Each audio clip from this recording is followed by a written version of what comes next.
Hello everyone, this is the presentation on the Persian Gulf War, written, produced, edited, supervised, and directed by Jacob Deco. Let's start with some quick fact appetizers for this entree of information. The Persian Gulf War began on August 2nd, 1990, and ended on February 28th, 1991. The Gulf War is commonly referred to as Operation Desert Storm. However, Desert Storm was only a small section of the war and was preceded by Operation Desert Shield. Desert Shield's primary function was to organize the coalition forces from countries such as Canada, France, the United Kingdom, and the United States. Their purpose was to protect Saudi Arabia from invasion by Iraq and to prepare to enter Kuwait to expunge Iraqi forces. Desert Storm's primary objective was to use aircraft to initiate a preliminary strike on Iraqi forces and then use ground troops to remove them from Kuwait. One thing to remember is that the Soviet Union is of power and influence at this time, and the Berlin Wall has just barely fallen in November of 1989. Iraq sided with the USSR during the Cold War. Consequently, the bulk of their weaponry was designed and manufactured by the Soviet Union, such as the MiG-25, the T-72, and the Astro-2. Thus, the Gulf War gave the United States a good perspective on the caliber of Soviet engineering. Now, let's introduce the leaders involved in the Middle East. First, we have Saddam Hussein, ruler of Iraq. Next, we have a gentleman with a particularly hard to pronounce name, so for now we'll just call him the King of Kuwait. Finally, we have King Fahd, ruler of Saudi Arabia. To start at the beginning of the Cold War, we need to consider the war between Iraq and Iran from 1980 to 1988. During the war, Iraq was in desperate need of money in order for victory to even remain a possibility. Saudi Arabia and Kuwait decided to help Iraq by sending about $60 billion of financial aid, believing that that money would be repaid.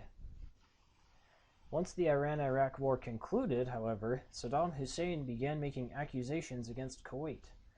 At the time, there were many valuable oil fields located on the border of Kuwait and Iraq. Hussein confronted Kuwait, stating that they were taking more than their fair share. He also claimed that Kuwait, Iran, and Saudi Arabia were conspiring to keep oil prices low for other countries like the United States, thus wounding Iraq's economy. Because of this, Hussein refused to recognize the $30 billion of debt owed to Kuwait and stationed 100,000 troops on the Iraq-Kuwait border in July of 1990. This aggressive military action created tension between Iraq and Kuwait, but with a meager 20,000 soldier army, Kuwait was in no position to repel the placement of such a massive force. On August 2nd, 1990, at 2 a.m., after having reinforced his border armies, Saddam Hussein invaded Kuwait, striking the northern and eastern borders along with the capital, Kuwait City. Kuwait, unprepared for the assault, quickly tried to rally its troops. Although courageous, they were quickly destroyed in a wave of steel and fire.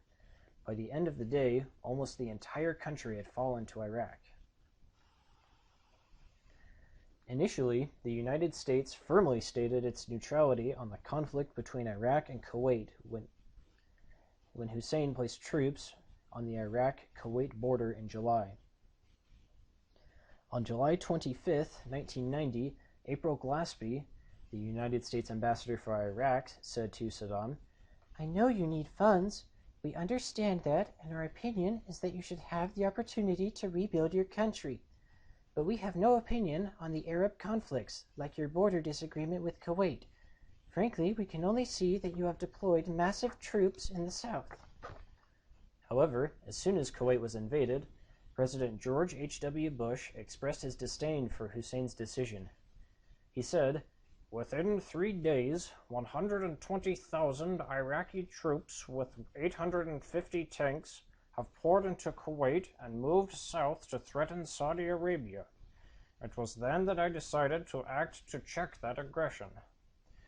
He also said, "Most countries share a concern for principle, and many have a stake in the stability of the Persian Gulf.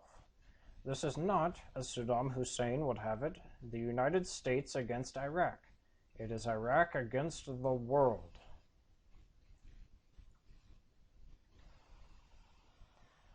The United States wasn't the only country that condemned the invasion of Kuwait. The very same day as the invasion, the United Nations held a council and issued Resolution 660, stating that Iraq should leave Kuwait immediately. In addition, countries that traditionally sided with Iraq, such as France and India, expressed their disapproval and urged them to exit Kuwait. Countries like China and the USSR even enacted trade embargoes for weapons and arms for Iraq. After Hussein did not withdraw his forces, the United Nations issued Resolution 678, stating that if Hussein's troops were not withdrawn by January 15, 1991, then the coalition force, led by General Norman Schwarzkopf, would use all means necessary to remove Iraqi forces. Military party, everyone's invited. Okay, not everyone, but in all honesty, nearly every major world power, to some degree, expressed their disapproval for Hussein's actions. Because of this, a coalition force was created as part of Operation Desert Shield. Permission was granted by King Fahd to allow the conglomerate troops to be placed in Saudi Arabia to protect them from a potential invasion. This world map shows the number of troops that were given to the coalition from each country. Notice how Iraq, the yellow country, is the only country on their side. Eventually, January 15th came around, and Saddam Hussein was still controlling Kuwait and intended to stay, having already instituted new leaders and policies. Consequently, Operation Desert Storm was initiated. Aircraft and Scud missiles were used to subdue the Iraqi forces and prep them for a ground assault. The airstrike started in January and continued to February 24th.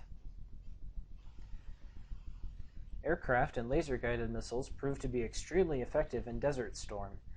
This was because the Iraqi defenses were not very sophisticated and were often located in the middle of a desert, making them easy targets. Laser-guided missiles, like the Scud missile, were also crucial because it allowed for precision strikes on enemy bases located near civilian towns. It wasn't perfect, but it was much better than previous missiles. Once air superiority was achieved, ground troops began marching in on February 24th. The ground troops met minimal resistance because the Iraqi defenses were so badly destroyed. In fact, just 4 days later, Kuwait had been liberated and the enemy forces had been removed, concluding the Persian Gulf War on February 28, 1991. And that is the Persian Gulf War. Thanks for watching.